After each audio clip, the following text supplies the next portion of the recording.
I was happy to go to the Grammys. I'd never been, and I had a good time. You were very supportive. Fan of the Dixie Chicks, but of course my girlfriend was plenty pissed, you know. And I explained to her, listen, it's just one of those showbiz things, and I was a perfect gentleman.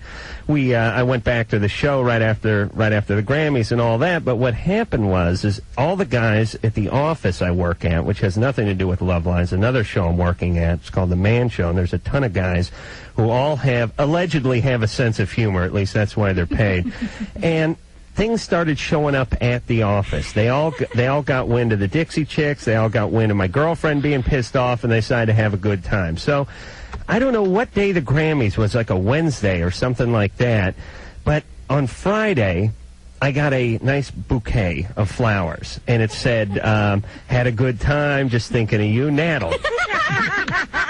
So I thought, well, that's sweet. That's nice. I better not let the girlfriend see this, but that's nice, you know. And then the guys were giving me a little razz, and that's nice, you know. And then, like Monday, I think I got another bouquet of flowers, and it said, missing you. Please call. Want to see you. Please call. He must have been thinking about you. Natalie. So I thought, whoa, geez, this is two. I didn't even get a chance to call after the first one. I got the second one. Now, I didn't have your phone number or anything, and I was a little confused. I was thinking, what am I supposed to do? And then the next day, I got a messengered letter, and it said, need to talk. Call me, missing you, Natalie. And that had the phone number on it. I think that had I don't know how they got. No, it just said call me. So I called my manager and I said, listen, I got to call the Dixie Chicks. You have the number? And he called and blah blah blah. So I got a call, and then I called Natalie, and I was calling from my car phone on the way in here. It was about a week after the Grammys, and you were. It was like 12:30 at night, wherever the hell you were, in like Tennessee or something. So this is the first call. This is the first call, okay. And it was a little bit cryptic. I said, I was trying to. I wanted to let the kid down easy. You understand? I didn't want to. I know, and I didn't know you were already getting things. I know, but I didn't want you. And I was thinking, gosh, I think he thinks I want to date him. Is it that funny, ladies? Really? Is it that funny? Is it that funny? We were there that night, and she said, Adam called me, and I said he was real nice. He was saying thanks, but then he just kept explaining how he had a girlfriend, and that he was very flattered, but he had a girlfriend, and I was like,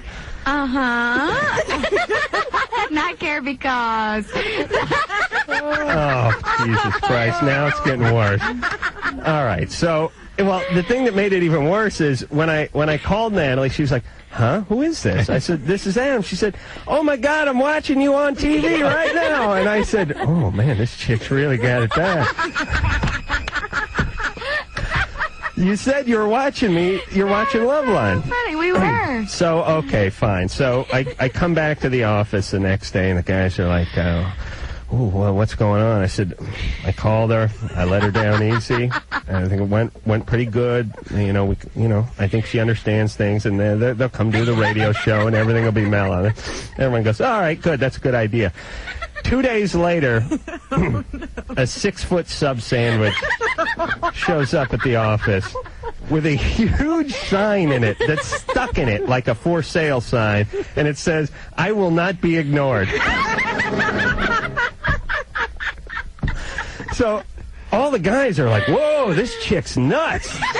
I'm like, yeah, geez, I don't know. I had this conversation with her. I don't know. So I said, I think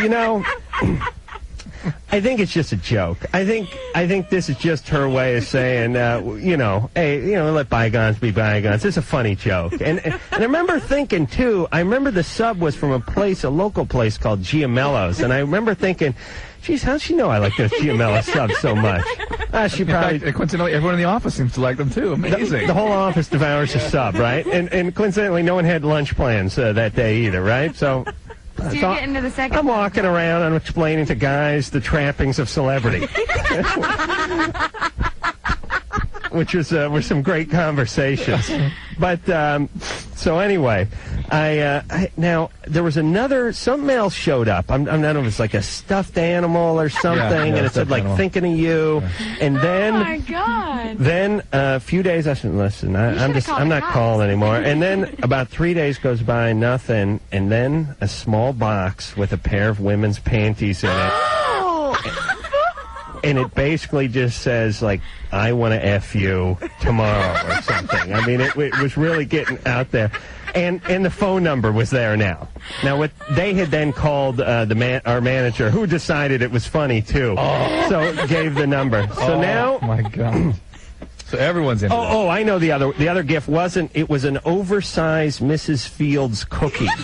It was like a novelty-sized Mrs. Fields cookie. It was like size of a trash can lid, and it was written in frosting, like "I miss you" or something across it. And I was like, "Oh my God!" And you didn't pick up any. Well, I'm ashamed that you really were that confident that this was happening. Isn't that sad? Is that pathetic? All right, but listen, everybody, you know how a joke works. Once you bite and the hook is set, you're in. So the panties arrived, then what? The panties arrive. Now the panties arrive. And the guys are like, whoa, this is getting eerie. And now everyone's like, oh, I want to kill these guys. Now these guys are like, you better call her, man. I mean, this is enough is enough. You better pick up that phone right now. I mean, we'll be quiet, but pick that phone up right now, and you better talk to her, and you better talk some sense to her, right? You got to lay the law down. You got to be firm, brother. This chick's spinning out. You don't know what's going to happen next. So he calls. Natalie, what did you hear on the other end? I was in Pottery Barn with my mother. Oh. How's that for someone who doesn't send underwear?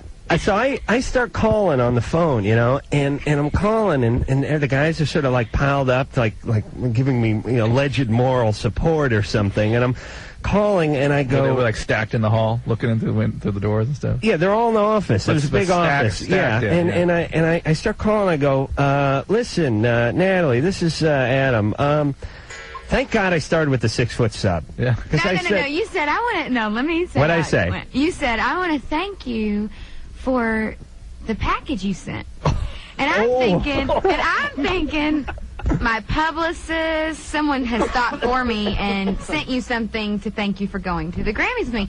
So instead of me going, what package, I go, I try to play along. And you go, and did you send this sub? And I was like, I don't know what you're talking about. Oh, thank God you stepped in at that point. So I said, you sent a 6-foot sub too, right? And then I looked around the room and I see like what looked like 700 hyenas all laughing simultaneously. Yeah, and I'm standing there holding the phone going, oh, Jesus Christ. I cannot. The video camera's going. That guy had a video camera. He set it on his desk is really what he did to capture the whole thing, the bastard. So, then I tried to sort of work my way out of it as best I could, but I'm sure it wasn't it wasn't a very smooth transition, was it? No, but you know, we were actually, because I didn't know any of that story, I'm so glad to know that now, but we were going to actually send you a sandwich after that. I thought it was so insane that you would believe someone would send a sandwich. But think about how diabolical that is. You know what I mean? It's diabolical because it's so off. It's like, whoa. It's got to be true. Yeah, right. Why would any chick be nutty enough to send a 6-foot sub, you know? Now, please, explain to Natalie, this does not reflect on how you think about her or think of her. No, I mean, the fact that you would imagine. On how I think about you. You understand, like 5 times there, and she said, how can you imagine I would have done something like that? So you please... Yes, of course. You should have called the cops on me. I got caught up in the moment, I guess is what it was. They were, I don't even know where these guys got these panties. They were gold. They were nice. I should have brought them. Yeah. They made me sniff them. No. Oh, please. I was just going along with it at that point. All right, you ready to take some calls now that I've purged myself? Let's not have calls tonight. Why bother? I swear to God, I damn near had a heart attack when I hung that phone up. Really, were you scared and you were going to put me in my place, or were you No, me out? I wasn't. I wasn't scared. I was just. I mean, it's a good thing about being a guy. You don't worry about. I mean, it's just flattering, you know. But I was going to try to straighten things out. Is basically what I was trying to do. And about like I said, when I got to the sub is when it all started to dawn on me. But then I had to undo it. I had to do it like like peeling an onion. I had to go all the way back. I didn't erase everything. I started with the panties, then I went to the Mrs. Fields cookie, then I went to the stuffed animal. But I thought they had sent everything up until that point. I didn't realize the entire thing was a ruse. Right. Which was rude. I should have sent you some flowers. It's okay. All right. So congratulations on and you had a good time on Grammy night. You stayed and partied and all that stuff. Yeah.